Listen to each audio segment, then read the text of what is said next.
everybody, and welcome to the MedEvac Podcast. I'm your host, Christian Meyers, joined by our other host, David Reid. Hello, everybody.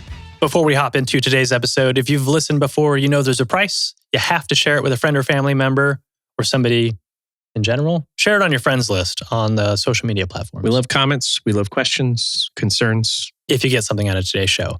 Our guest today, Taylor Grieger. Back again. Oh, man. Taylor, we're having him as a revisit because he has some pretty amazing stuff coming up.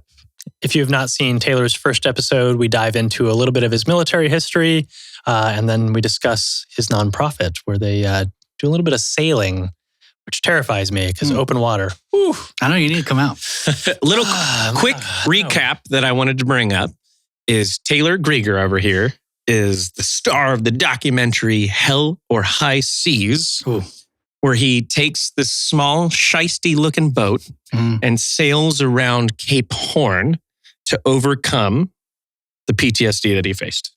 Yeah, and I should not have done that.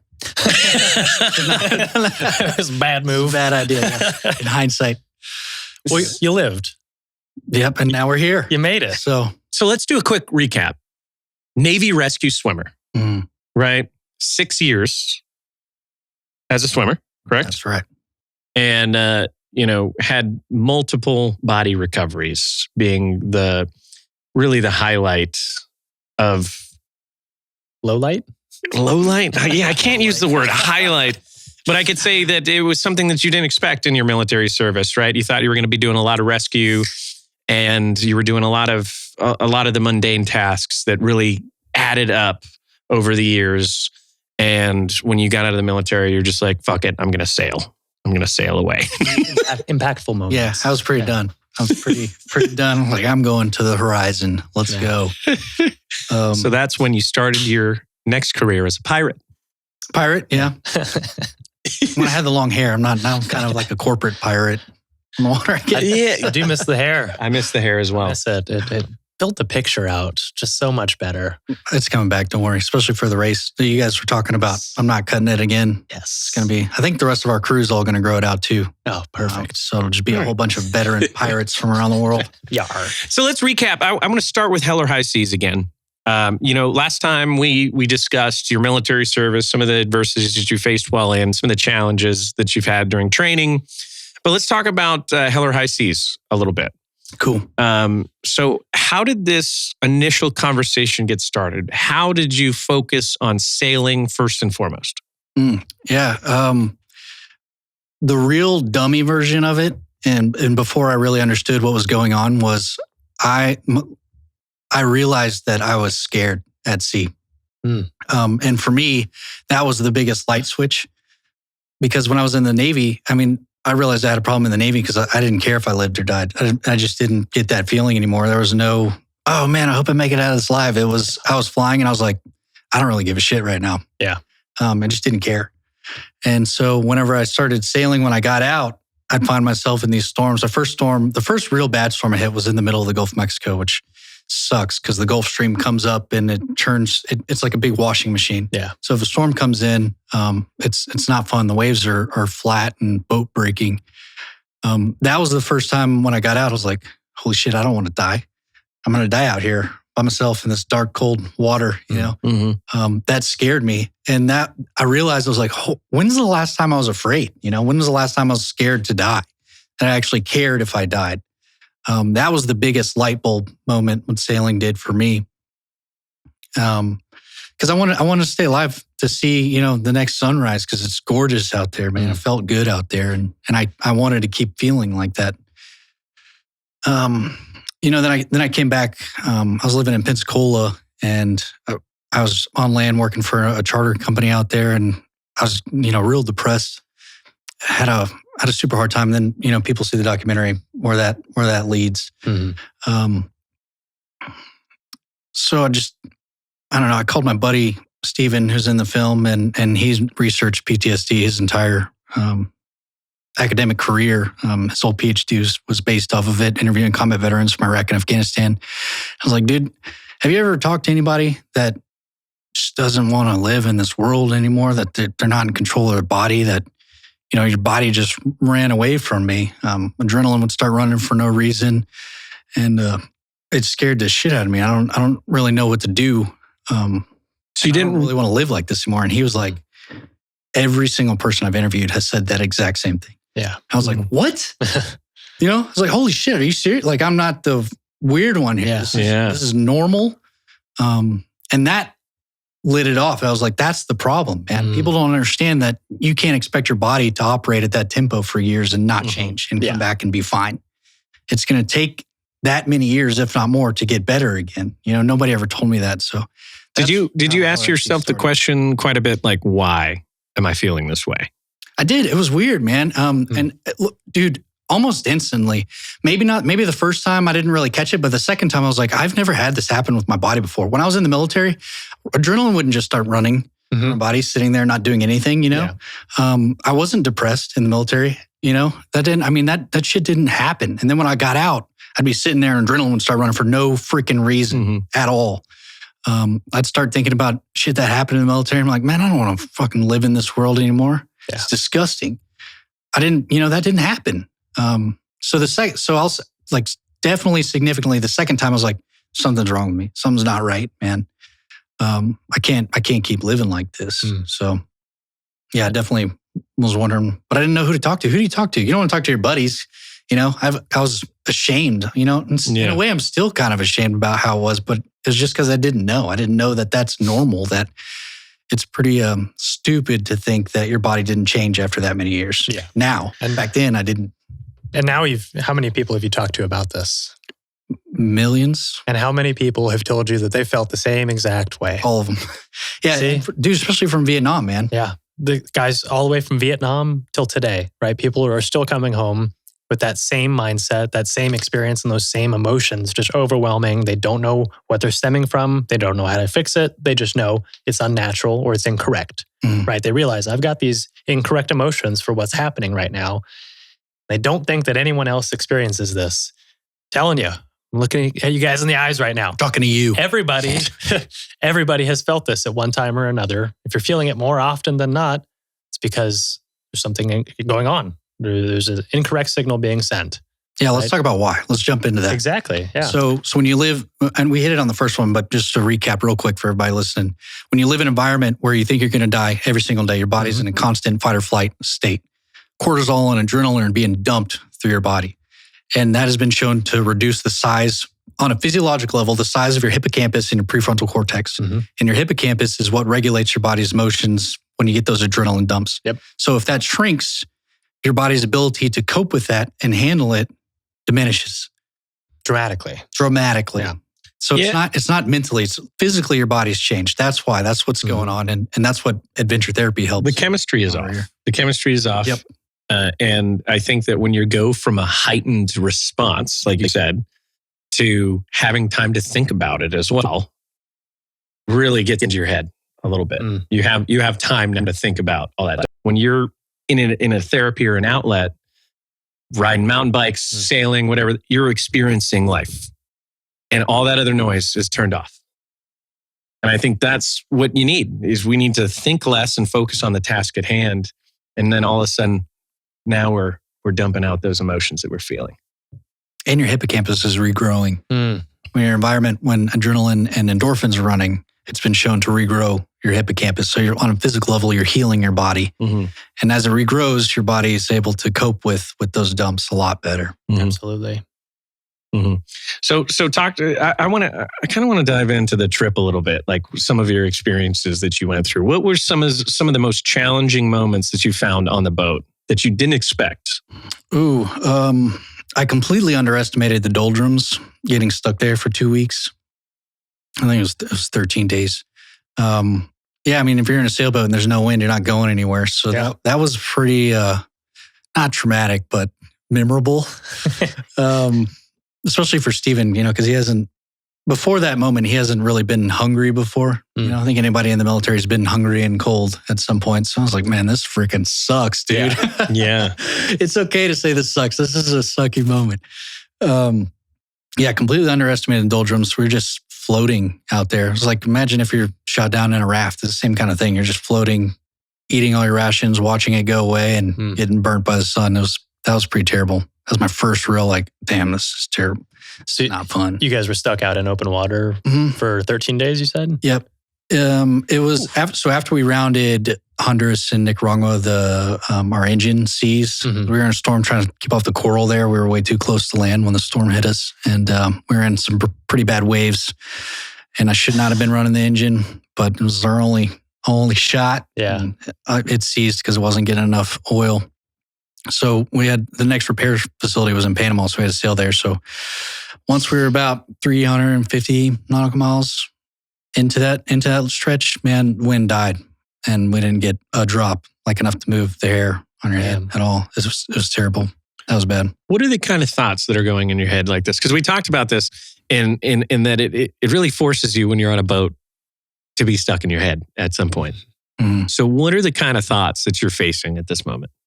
A lot of shame and regret that I brought Steven into that with me.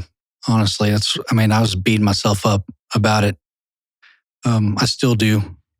I'm trying to think of other ways to replay what happened. If I could have done something differently, I don't know. Well, you feel responsible for him getting out there, right? Shouldn't have to live through that. It's not fun. But that's part of the experience, right? That is. That's part of the welcome to sailing, right? Yeah. Sometimes it sucks.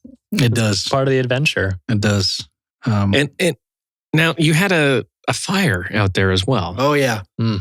Yeah. So you faced a lot of challenges. Yeah, a lot of adapting on your feet. We were off the coast of Chile, and we were in a storm for about 8 days. It finally started lighting up after 6 days. But I came down off my shift, and John was coming up. John Rose, he was a swimmer with me out in Guam too, and he was coming up to swap with me. I went down below deck and smelled smoke, and it's like, what the fuck, man? This is not good. So I'm like looking around and trying to see what's on fire, circuit breaker panels. And then this is again another one of those mistakes I made that I'll never make again. I opened the engine compartment, and when I opened it, it introduced all the air in the compartment and just fucking flashed right in front of my face. And we had a bunch of oil down in the bilge because our transmission blew up on us a couple weeks before that. So it was a mess down there, man. I saw the sparks and flames running over the oil, put my hands down there. And I was like, fire, fire, fire. Steven came in with the fire extinguisher. We ended up putting it out, but that was another one, man. I was like, fuck, man, that is freaking gone out here, dude. So dangerous. I actually, this last week, I met a individual, a triple amputee that lost all his limbs because his boat exploded. Holy cow. Exploded? Boat exploded. A civilian boat exploded. Does that happen often?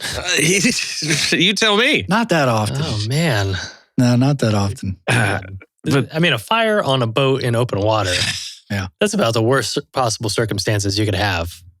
Yep. There's nothing and it was in the middle of a storm? Yes, it was. Oh my God. Towards the back end of it though. And then, dude, after that fire, 2 weeks later, we sailed straight into the first ever recorded hurricane to hit the coast of Chile. It was a Cat 1, so it was a little spicy, but it wasn't terrible. man. So it was back to back. But you like big challenges, huh, brother? No, dude, I don't. I don't ask for it. I certainly don't go looking for it, man. I'm like one of the most risk-averse people there is. So I keep finding myself. I don't think that that's true at all. Disinclined to believe you. Yeah. Yeah, I don't know about that. Well, you got to come sail with me sometime. That's also, yeah. Well, I don't know if I'm ready to now at this point. Now, it's the fires. It's dangerous, but you manage it. That's one thing that's why I love sailing veterans is because everybody has calculated risk before. I mean, before every flight, you do RM, CRM. Yeah. So it's all just managing risk, which everybody in the military is good at doing. Yeah. So you say 80% of people are good at doing. You faced quite a bit of challenges on the water, but tell us about some of the amazing things that you saw. Oh, dude, man. A lot of it is why we're doing this today. We heard a kind of a rumor of this anchorage down in Patagonia. And it was this woman, she was from Australia. She'd been sailing around for 12 years. I still think about her, man. She's so cool. She was retired and she had ended up meeting her husband. Anyways, she was telling me, she was like, yeah, we lived in this anchorage for like 3 months. We didn't leave. It was so powerful. I was like, do you have the coordinates to set anchorage? She gave it to us, man. We found it down in Patagonia. It's about 40 nautical miles north of Cape Horn. Okay. So we pulled in there kind of at nighttime, so we didn't really see what was going on. But it doesn't, in the summer, it doesn't get that dark down there at night. So, I mean, it's 3 a.m. and you can still see a little bit of the sun on the horizon and you can see what's going on. So we didn't really see what was around us. Sun comes up in the morning. We come on deck, man. There's these 3 massive glaciers, just one in front of us and then 2 on either side around us. There's penguins in the bay. I'm like, I had chills, man. I got chills just now thinking about that moment. Like, this is the world, dude. Yeah. This is what the world is meant to feel like. You should have that feeling when you're walking around in it and want to be alive in this and see this. So, man, that happened. And I was like, all the boys need to see this. Everybody needs to see this. I think that's an interesting, kind of an interesting topic, is that a lot of veterans that I've talked to, they get out of the military and they go through this insane search of self-discovery and discovering how they fit back into the world, how they're placed back into it, when everybody else just goes by and doesn't realize the beauty that's in it, you know? I think those are powerful moments. Mm-hmm. Yeah, makes you want to stay alive again, man. Especially after everything overseas, you know, once you know that something like that exists in the world, you're going to want to see it again. Yeah. I mean, how many times have I brought this exact point up on the show about totality of life experience, right? It's really important to experience those negative things, right? If you live your life between a 1 and a 10, right? 1 being the absolute worst thing, 10 being the absolute best thing that can happen to you. Most people are between like a 4 and a 6, average Americans. Mm-hmm. The worst thing that could possibly happen to them is their internet went out for the day, or they don't have AC today. Like, that's usually like the negative things that's happening throughout their day. A 3 might be they lose a family member. That's a normal thing that happens to every single person, but no one's really like breaking down in those 2s and 1s where they're having true negative experiences that are life altering, that change their perspective and show them how much further that 5 through 10 is, right? If that's the positive side of the scale, we can appreciate that a whole lot more because we know what those 1s and 2s look like, right? You know what it's like to pull your dead buddy and load their body up, right? That is a horrible fucking experience. But guess what? When I see those penguins on the iceberg at the sunrise and it's serene and it's quiet, there's nothing else around, I appreciate those moments so much more because of all that negativity that we've had to live through. Yeah, I think you're right. You hit it right on the head, man. That is such an important thing, is opening your perspective to those negative experiences so you can appreciate those positive ones. It truly is. That's the math behind it. That's how you get better. If your worst day in this world is your AC went out, how is anything else going to be compared? Right, you know? Yeah, AC out in Texas is pretty bad, though. Yeah. Hey, I'm going to bitch about it the whole time it's happening, okay? Yeah, and that is, complacency does set in for everybody, you know? I mean, it's really easy. You know, you've heard it 1,000 times too, is that people are, you know, I still get asked this question quite a bit, which I think is surprising. It's like, did it hurt when you were blown up? Like that is the number one question I get asked, is did it hurt? And I'm like, well, nowadays a paper cut hurts more, you know, because my perspective has shifted. You know, like I don't think about my feelings back then. I feel like in this moment, my finger hurts so bad, you know. So it is complacency, but it's perspective as well, right? Yeah. Yep. But so you're seeing some beautiful things. Tell me about the fluorescent lights. That's my favorite story. Oh man, okay. That was actually off the coast of Belize pretty early on in the trip that when that happened. It's the first time I really saw anything like it. There was one time a couple times in the Navy when it was one of those pitch black nights and you see the stars reflecting on the water and you're like, dang man, we're flying through space right now. This is crazy. No horizon. Yep. Yeah, I love that. Scary as shit, but awesome. So that happened on the boat, man. The water was like glass. There wasn't any wind or anything. We were just kind of sitting there and you could see there wasn't a cloud in the sky. There wasn't a moon either, but the stars were super bright. So it looked like we were, sailing on top of a mirror. So it looked like we were sailing through space. And then dolphins started jumping around the boat and all of like the bioluminescence was lighting up behind them. So it looked like they were like stardust behind them jumping, you know? And I was sitting on the bow with all these dolphins jumping with stardust around me. Like, man, I'm in freaking Life of Pi right now. Yeah. Yeah. It's crazy, dude. Awesome. It was crazy. That's another one of those experiences. I'm like, it's just out of this world that I'll never be able to describe properly, but that's what we bring guys out to come see and experience for themselves. That's why. Yeah, the feeling associated with that has to be just as powerful as the moment. Dude, you're a part of this world when that's going on. You're like, yep, I'm a freaking dolphin right now. Yeah. Life of Pi. Yeah. That's right. I mean, it's got to be pretty powerful. So jumping outside of yourself, your perception of other people that you're bringing to these sailing experiences, what's the growth that you see? Oh, massive, man. I'm not even just saying that because it's what I do. It's just commonly, and if not every other sail, somebody will be sitting there and I'll be sitting next to them at the helm and it's just kind of quiet. Guys are talking in front of us, women talking in front of us as well. And he's like, dude, I haven't felt happy in years. I was like, fuck, man. Wow. I mean, that's exactly why we do this is to get guys out, get, out of their routine, their element, come out with a bunch of other people going through the exact same thing you are. Yeah. In the most beautiful place you can do it in the world, at sea. And it's just, the sunset and everything, water's purple, sky's purple. And you're just sitting there looking and you're like, damn, man, this is beautiful. I freaking love the world. And they'll say that, man. I'll be like, I haven't felt happy in years. I haven't felt this good in a long time, or I can't remember the last time I actually laughed, because everybody's out there talking shit to each other. Yeah. Yeah. And that's something you don't get either, man, here. It's like nobody really talks shit to you like they do in the States. Yeah. I think that's a part of it. That's the most thing. That's the biggest thing people say is like, dude, I can't remember the last time I felt like this. I was a part of something like this. And how does that make you feel? Being in their shoes at some point? Dude, well, it sure makes all the bullshit we go through to keep a nonprofit running worth it. Yeah.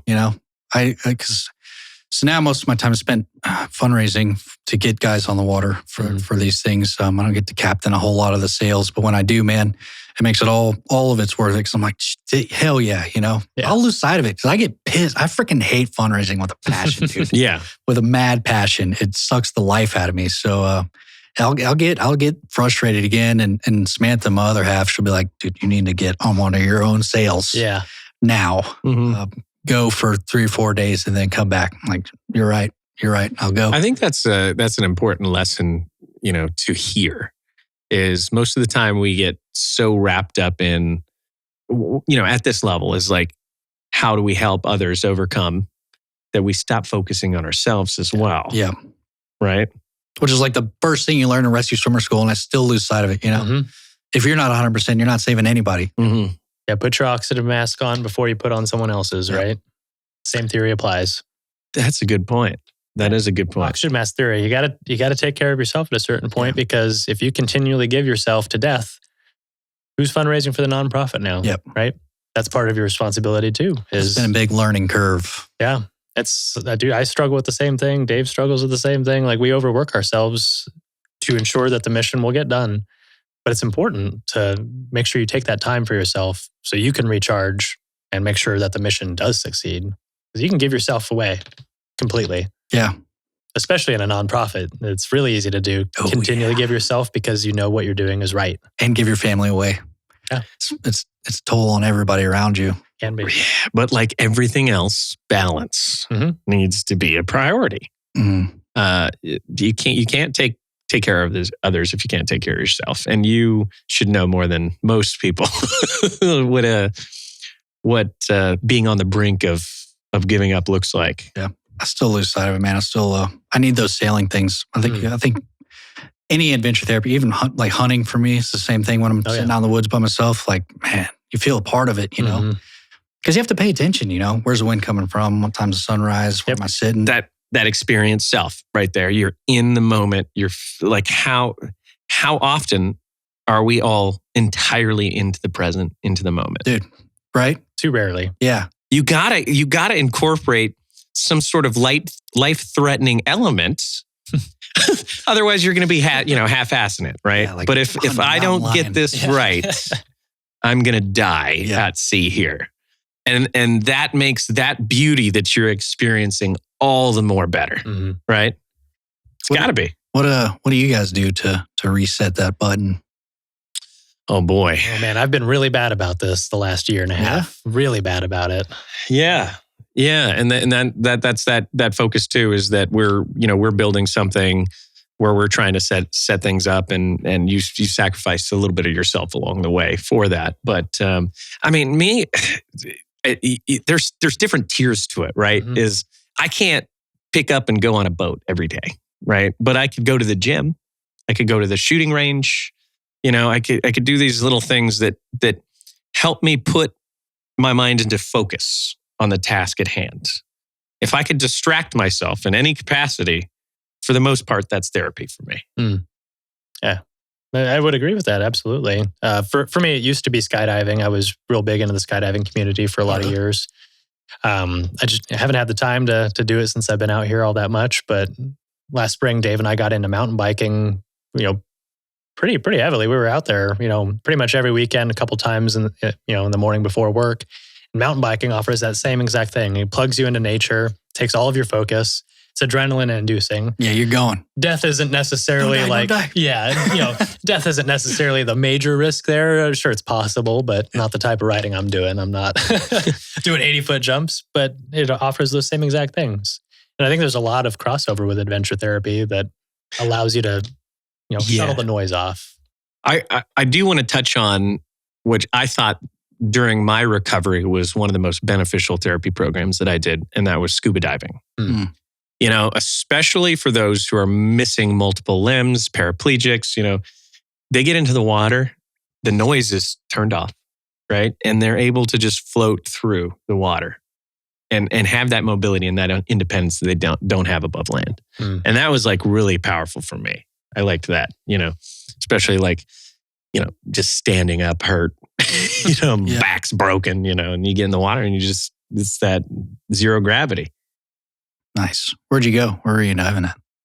Oh, Texas is not the best place for diving, but, Florida and all that stuff is always a good one. But obviously you were a diver.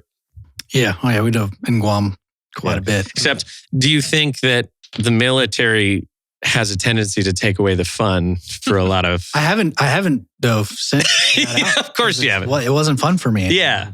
They take away the fun. And it's the same thing with jumping out of planes. Yeah, you turn anything into work, and it it just becomes work later. Really? Yeah. Dang. No, I couldn't see jumping out of a plane just being like, oh, dude. Here we go. Yeah. So I was an instructor for a few years, right? I've taken more than 1,000 people on tandem skydives. If you're not really invested into it, which I was, but Did you say 1,000? Sorry. Over 1,000. Yeah. 1,000. So if you're taking 5, 6, 10 people in a single day, that's taking up 10 hours of your day. You're trying to customer service someone, make them comfortable about jumping out of an airplane within 4 minutes of meeting them, strapping them to you, sitting in an airplane and going. Yeah. And you do the same thing over again. You guys are sitting close too. Oh, you're as close as you could possibly be. That's a lot of nuts and butts. Yeah. But I think you could take that element that we've been talking about, this outlet, and apply it to the civilian force too. You get these guys on a tandem jump, and all of a sudden they're friends with you at the end. Yeah. They're talking, they're breaking bread and all this stuff because, and we talked about this on our last episode, is that when you have a common ground with somebody, you could break down barriers and walls. Oh yeah. And then that's when therapy really starts happening. When you get collaboration, people start talking about things and opening up. And that's the biggest thing. It's not about sailing. It's not about shooting. It's not about scuba diving. It's what happens behind the scenes when you're having that lunch and you're talking about, man, that was really powerful for me to be able to float through that, river and not feel pain in my back. Yeah. Yep. And they're like, yeah, I felt that too. And how powerful is that? Yeah. And that's just an outlet. Yeah. That's a lot of it, man. A lot of families ask that question too. How can I talk to my spouse about this? And I'm like, I'm honest, dude. I'm like, man, if Samantha said some of the things my boys say to me, we would not be happy at home.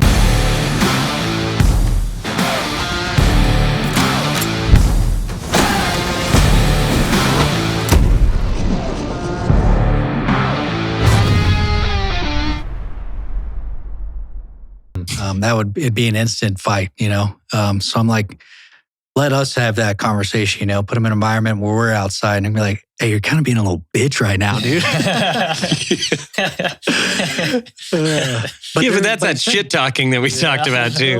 Like, hey, bro. But like you said, instantly on any of these things, and you've seen it with Robert Irvine's foundation too, there's no barrier. There's no, I'm not better than anyone. What I've done, it doesn't mean more than anyone here. It's, dude, we were all over there. We're all in this together. I know exactly how you feel here in the States now. Yeah. So there's instantly, man. Like I have not met a veteran that's not a friend. Yeah. Every time. I met some that are big assholes, but I'm a big asshole. I've met a few. I've met a few. Yeah. I've met a few. But I think for the most part, that's pretty spot on. There is a little shit talking at the end of the day, but you're overcoming something together. And it doesn't matter who you are. The experience that those people have is important, right? I'm here in this nonprofit, doing this podcast as well, talking about my experiences, not because you did the same thing, but because you could maybe apply some of the things that I've said to help you through the challenges you've gone through in your life. Oh yeah, that's what all this is about, dude. That's what the film was about. That's what we're doing now is I didn't know. And I'm sure like you guys probably didn't know either when you got out, Like, what the fuck is going on with my body? It's the only reason we talk about this. Yeah. So everybody else getting out is like, hey, something's changed with me. This is how I get better, man. This worked for these guys. They went through the same thing. Now you have an option. Now you got a door you can walk through instead of trying to kill yourself. But here's a powerful statement for everybody is you're not alone. You're not alone. That's what it's all about, is to remind people that they're not alone. And it is okay to, like you said too in the beginning, is like, I felt like a bitch. And everyone feels like that. And I think we reinforce that behavior, especially in the military. Oh yeah. But we're becoming better at it. And we've also started this community of veterans who are speaking about this now and saying that it's okay. We had 2 Vietnam vets on in the last couple weeks for our show. Yeah. And these guys cried at the end, about being able to open up. And it's just because someone was there to listen. And I think that's powerful. That is. So we need to get people to listen. Well, I mean, using that as an example, right? I mean, the Vietnam veterans, that was 50 years ago, Yeah. Mm-hmm. more than 50 years ago now, right? That is a substantial amount of time for us to not learn what to do. Yeah. Like, it seriously is. It's a true story. As Time far, for that dude to be living in pain, man. that's a long time for Yeah. these guys to be hurting, right? That has formed their life. Yep. Because these guys are 70 and 80 years old now. What difference do they know if the last 50 years has been that way? Can they expect, for the last 10 to 15 years of their lives to get better? I think they can. Yeah. But I think it starts with, more people being open about it like we are now. And at the end of the day, like, everyone has a little bit of responsibility to speak up about it and to be honest about it. Yeah. Because even if it's not going to help you, it's going to help a lot of other people. It does. It sincerely does. Yeah. We are on the cusp too. There's we've talked about this a lot of the screenings we do too is this is the first time we've ever been able to reach this many veterans, and this many veterans have been able to talk about what's going on. Mm-hmm. When dudes came back from Vietnam, you went home alone. Yep. And that's all you knew. Yeah. Now people come back to the States and it's like, no, we can actually organize and talk to each other and get shit going and take care of each other. Yeah. This is really one of the first generations to have that possibility, that window. Mm-hmm. And I mean, I think all of us have taken full advantage of that. I think that's why it's all coming forward now. I think there's a lot of people who still have not taken advantage of it. And it does hurt a little bit to say it, but people need to take some personal responsibility. Oh, hell yeah. People need to take some personal responsibility for stepping up to the plate and ensuring that they take an opportunity or take advantage of these opportunities that are presented. Like you said, there are 45,000 veteran nonprofits in the space, right? Mm-hmm. That's a lot of different opportunities for you to take advantage of or go have experiences or get therapy or whatever you could possibly need. There's a lot of resources out there. Taking that first step is your responsibility. It truly is. And that is counterintuitive. It is. It is counterintuitive for a lot of these guys who are struggling. A lot of the inquiries that I'm getting at the Robert Irvine Foundation now are people reaching out about their spouses or their boyfriends or whatever the case may be that's struggling. They don't know how to talk to them about it. I'm sure you get the same thing. Yep. So how do you talk with somebody when you ask a question, they just force it down. And at the same time, is no one wants to talk to somebody that they don't think understands what they're going through. So things like this that people hear, and you just got to be pushy at it, and eventually you break them down a little bit. But the buck starts with that, dude. It's a hard thing to say out loud, and it's not necessarily, but it's a hard thing for some people to hear, that you're ultimately responsible for the outcome of your life.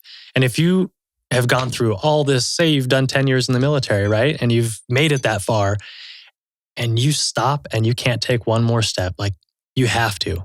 You have to take that one more step, because that's all it takes. Call up a friend. Hey, I'm struggling with this right now. If they don't know the answer, I guarantee that they know someone who knows the answer. It's not a big community. It's a very small network. If you call a trustworthy friend or individual, call me. I'm not hard to get a hold of. Seriously. And we have people that reach out to the show, and we make differences in people's lives. And it's one extra person. That's it. That might get through it. That's all it takes. It's 5 minutes of work. It's a single phone call, a single text message, direct message, whatever you want to do.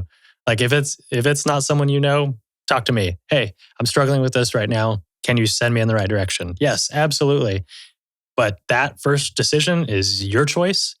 And you gotta grab your balls and well, and take the step, you're in a system that drives home the fact that you have to be tough, you have to be a man. I have to be, and it really drives home the fact that you can't, especially in the military. Like how many times were you just like didn't know something and you couldn't ask anybody because you thought you were going to get reamed up or punished or laughed at or whatever the case may be.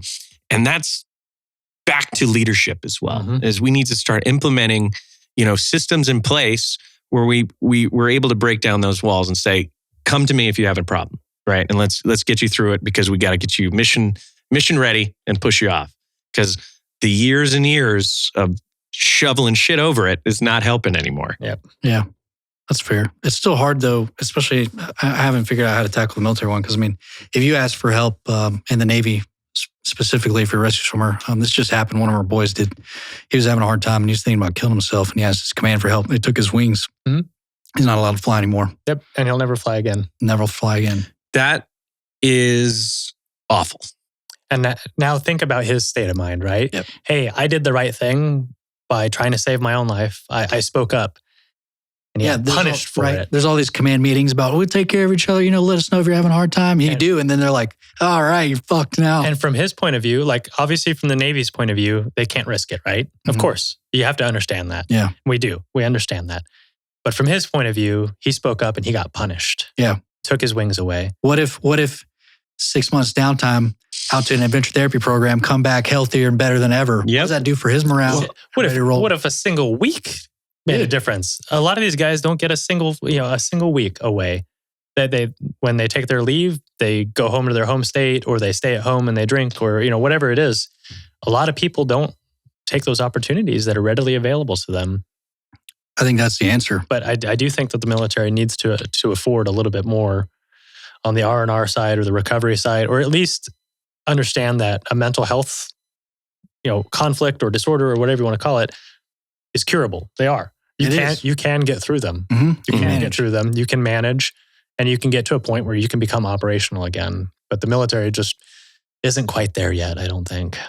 Soon. I think enough of us are pushing. Getting there. I will say from like a zoomed out 60,000 foot view, if you look across our history, military history, you'd realize that, we used to look at the military like it was a chessboard. You'd see a zoomed out version of it, and that's the battlefield. Now we're laser focused on the individuals, right? The 1,000-yard stairs is what you're getting over the massive, battle plans. And I think that we need to just keep reminding people that it's about the individuals too.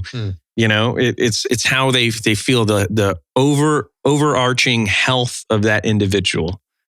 If they're mentally ready, if they're physically strong, they could take on the mission 1,000 times better than most people. So, we have to look at it as a whole package. It's hard to do. It's not that hard, man. Somebody just needs to push the go button. Like you said, there's 45,000 nonprofits about in the States. What if you just cut orders to one of those nonprofits for Seriously. a week? Yeah, a week. And your unit paid for it, and that was in your budget. Mm-hmm. Let me ask you a challenging question too. Is why should we rely so heavily on our nonprofits? Dude, I think it's super simple. All of these veteran nonprofits have started because there is a problem and they want to help and can help and have the time to do that. I think that's the answer in itself. It's not doctors saying, I read this and I think this is what's going to do it and you can prescribe this pill. It's us who went through it, who lived through it and knows what helped us. Yeah. And we started that program. And so why wouldn't we bring the people who went through exactly what we do that helped us and put them in an environment where we're all on the same page and all know what's going to happen?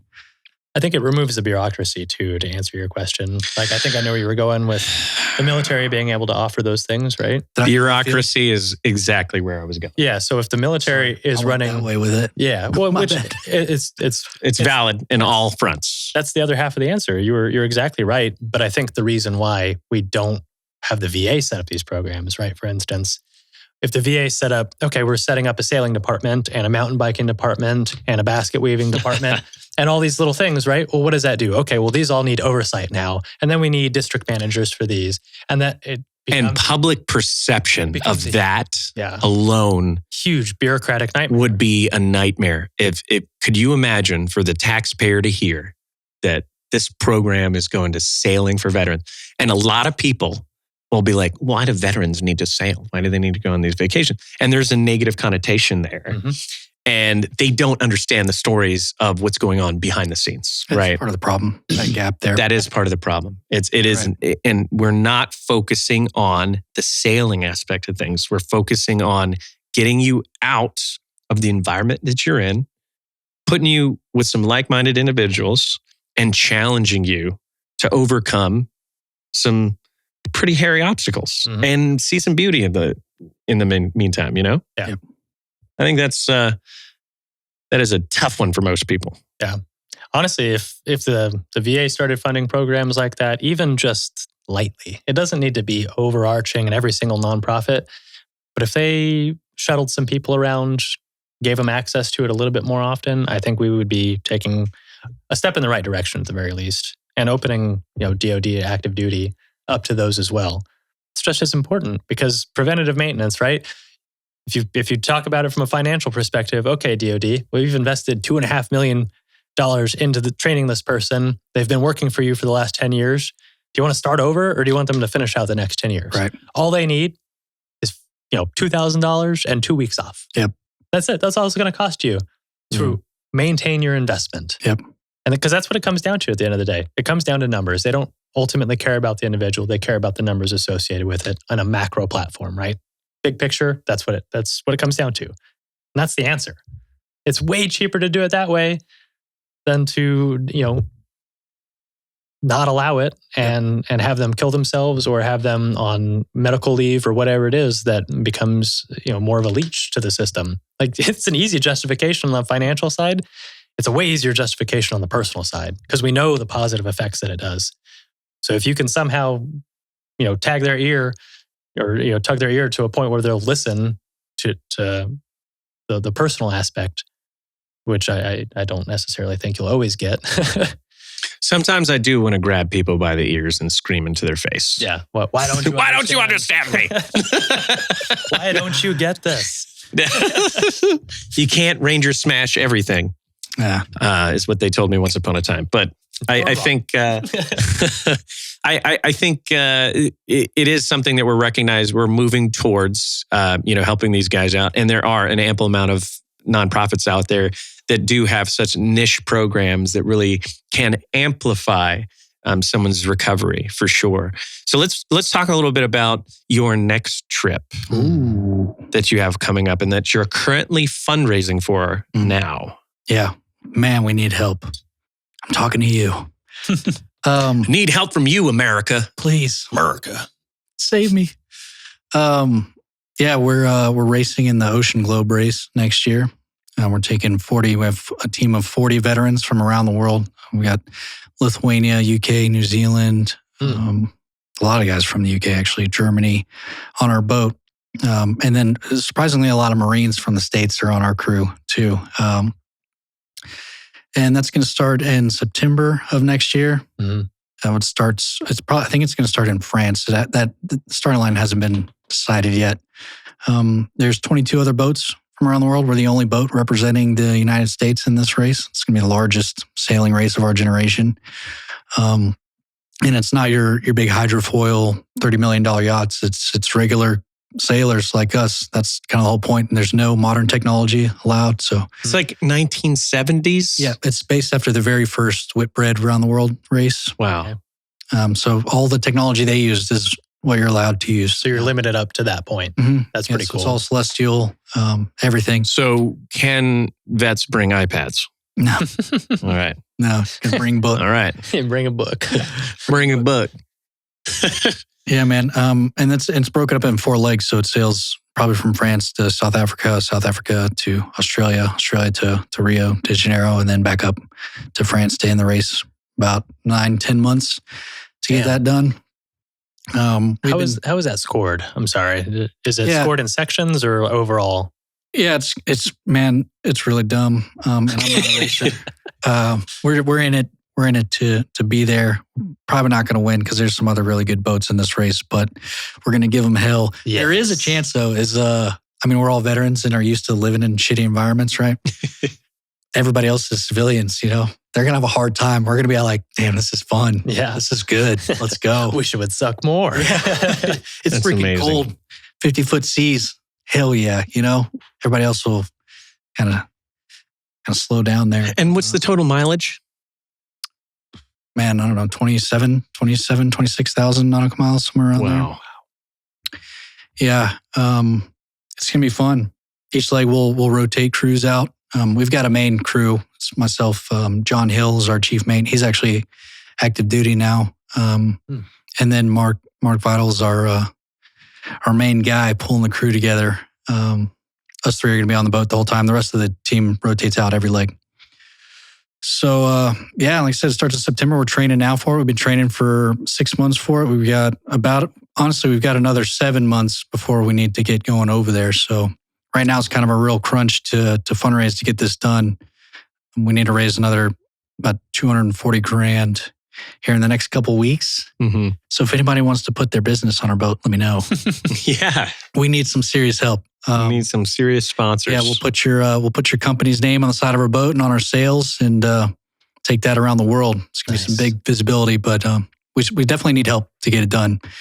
The reason we're competing in this race is to showcase adventure therapy and how other countries actively participate in adventure therapy, like the UK specifically. You guys are doing a documentary with it as well? We're going to be filming it again. Yeah. Okay. Awesome. Round 2.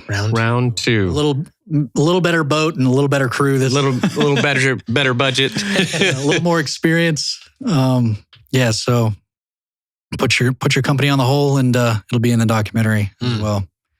But we definitely need help. Thanks for bringing that up. Oh yeah, absolutely. I think it's this is the platform to do it. Is that we've talked a lot about these therapies and how they are beneficial, so beneficial. And I can't stress enough that it's not just about sailing. Yeah, it's about being a part of something bigger than what you're currently in. Mm-hmm. I mean, it's also a pretty cool feat, though, to race around the world with it's awesome. Yeah. 26,000 nautical miles. There's no pressure, dude, because we're the only, like I said, it's like being the only Olympic sprinter representing the United States in the Olympics. Yeah. We're the only dudes from America, man. If we mess this up, we're screwed. No, it's okay, because you could just say you're busted vets. No. Oh, man. Yeah. Yeah, I would have beat you on that leg, but the PTSD got me that day really bad. Nobody would let us say that. But if anyone could say it, it's gonna be you. They just wouldn't have an answer back. They'd be like, "Oh, okay, well, I guess." Yeah, I know. So you said there's gonna be 40 for this. Mm-hmm. And they're flying in from the UK and stuff. So that's an interesting thing too. So you do a little bit more allied forces kind of thing too. You work with vets overseas as well. Yep, absolutely. Actually, from the last time I was on your podcast, we had a couple of guys reach out to us that heard your podcast and came sailing with us. Like, hey, I heard you. I want to come try it out, and they do, which is awesome. Excellent. Yeah.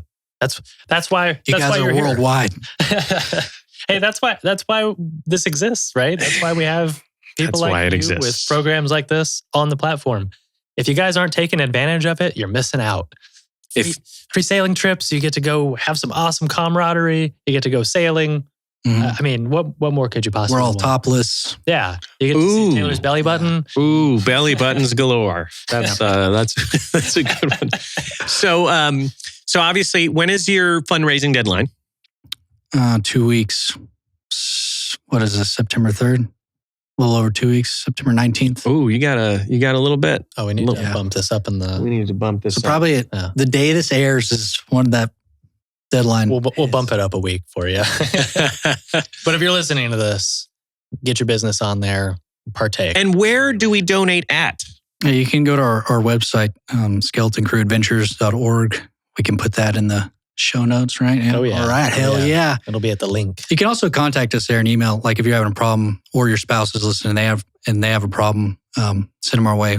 We'll get them out on the water with a good group of guys. So, And just to reiterate the fact, you guys do quite a bit of like just weekend sailing out of Houston. Yep.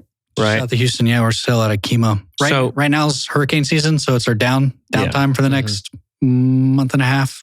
Okay. But we're in the Harvest Moon Regatta October 3rd, Mm-hmm. I think it is. We've got 2 boats racing in that race. So Nice. So if you're not high speed or don't have the time to get off work, you could go check it out and do a quick weekend trip. Yep. Which would be nice. those kind of function as our training sails for our offshore trips. Like I said, we're not racers. I think that's a whole different kind of breed of sailor. We're get out there and get after it. And we got to get something in the calendar so that we could do a good documentary for you as well. You guys come to the. Oh, you're gonna be gone. Never mind. Harvest Moon. We're gonna be gone for that week. We'll do one when y'all get back. Then All right, brother. What do you have to say to the audience? that's it, man. I think Christian nailed it. The big ones for me is if anything we talked about hits you, and you can relate, then reach out to us if you need some help because we've been there. We've got the answers for you, man. You can get better. You don't have to live like that anymore. So go to our website and reach out to these guys. We're all here for you. That's the biggest one. Second biggest one is we need sponsors. That's it. There's that fundraising. Well, Taylor, it's always a pleasure having you on, man. Hell yeah. Love you to death. Yeah, Thank you, thanks guys. for being here today, brother. Always a pleasure. Ladies and gentlemen, this has been the MedEvac Podcast. Thanks for watching today. We'll see you later. Bye. See you guys.